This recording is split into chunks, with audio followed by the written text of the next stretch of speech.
A teacher and a student just cross each other, and the teacher expects the student to wish good morning. Why? My question is, why do we expect?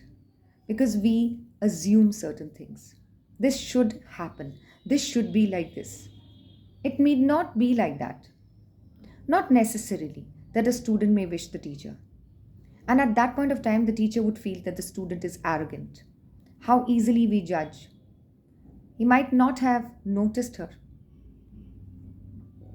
or him, and that's why he might not have wished. There could be other reasons. He might have got hurt and his attention would have got completely diverted to his injury. You might not be aware of it.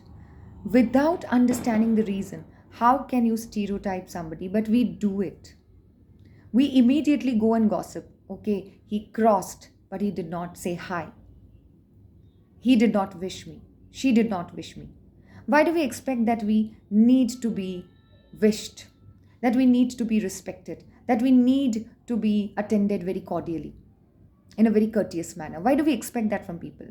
Somebody told me, but human beings expect from other human beings a little bit of courtesy, madam. Why do we expect that courtesy? Just because we want importance. Had we not wanted importance, we would not have expected that.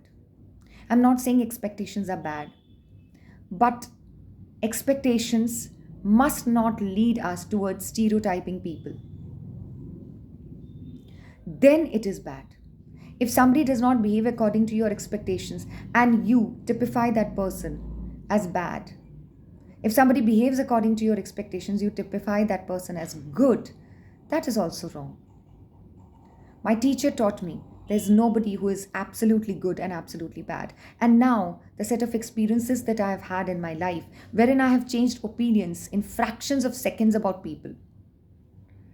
A person one time appears to be good, and that same person the other time appears to be bad, has led me to this conclusion that she was absolutely right when she said that it's very easy for a person to judge somebody as good or bad. But it's not that easy. Human beings are very complex creatures. They behave according to the situations, and we know this fact. Why then we do this? Why we make mistakes?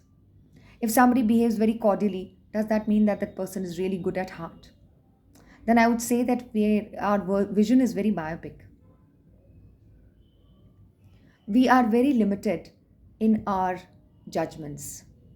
And that leads us to disappointments ultimately. We need not be disappointed if we do not expect. And if we have expected, we should not regret of expecting. That is also one important thing.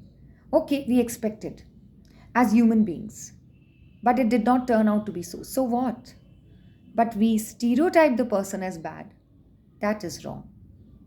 We blame ourselves for expecting. We curse ourselves. That is also wrong. It was very natural on the part of a human being to set expectations, but it's very natural on the part of the other human being to not stand true to the expectations. So, in both cases, it is very natural and normal. It's a phenomena that happens in life. There's nothing to regret, there's nothing to feel bad about it. You just have to take it as a pinch of salt and just walk away.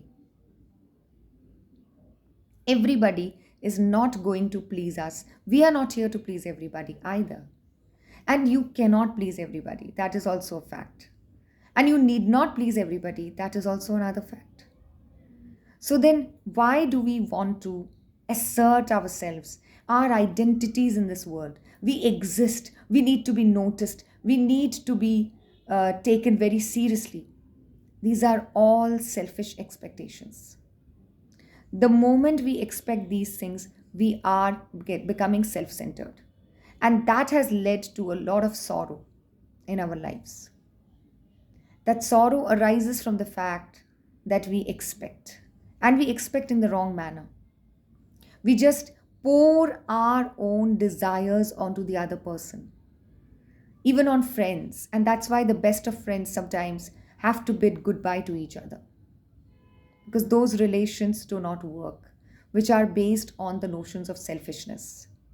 Friendships, relations, good relations, do not prevail upon selfish, self centered motives. If you comply with what I expect, I'll be your friend. No.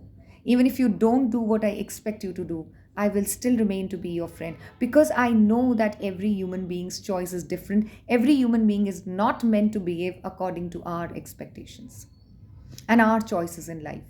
And every human being is a different entity and is not entitled to comply with our desires. So, the moment we understand this fact, we'll be liberated, and then this will cure us of the disease of being equally bad towards the other person, of being avengeful towards the other person. Just because you did not fulfill my expectations, I would also do the same thing to you. Then all these things will become very petty for us, and we'll understand that there's no meaning held in these things. We'll become the bigger person, we'll start forgetting, we'll start forgiving, and end the cycle of karma. Because the moment you forgive the other person for the wrongdoing that that person has done towards you, you are cutting the cord. You become independent, you become liberated. Don't you want to do that? If you just hold on to things, you're holding on to that person, and then that karmic cycle continues. He hurts you, you hurt him. He hurts you, you hurt him. What do you gain out of it? Nothing. So stop leveling expectations.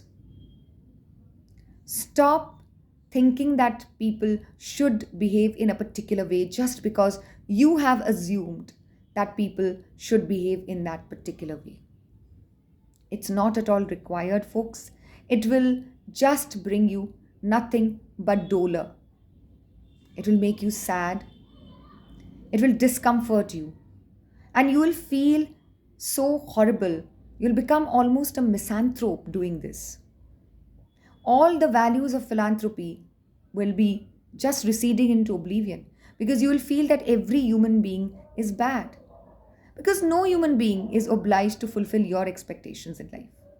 And the moment the people say no to you, you won't be able to digest it, and then you'll feel that every person is a villain. This is how misanthropy is created in this world. We become more and more self centered, we become more and more selfish. We are just bothered about our happiness in the world. We should be happy. The other person should make us happy by doing what we expect that person to do. The moment you understand that that's not going to happen always, sometimes it may happen, we'll be very fortunate, but it's not going to happen all the time. We'll take life as it comes. And the moment we start taking life as it comes, okay, he wished me courteously, fine. He did not wish me, okay. His mind might not have been in the proper direction. He might be thinking something else. There could be n number of reasons. Why does our mind think negative always? Because we are so accustomed to think negative about people.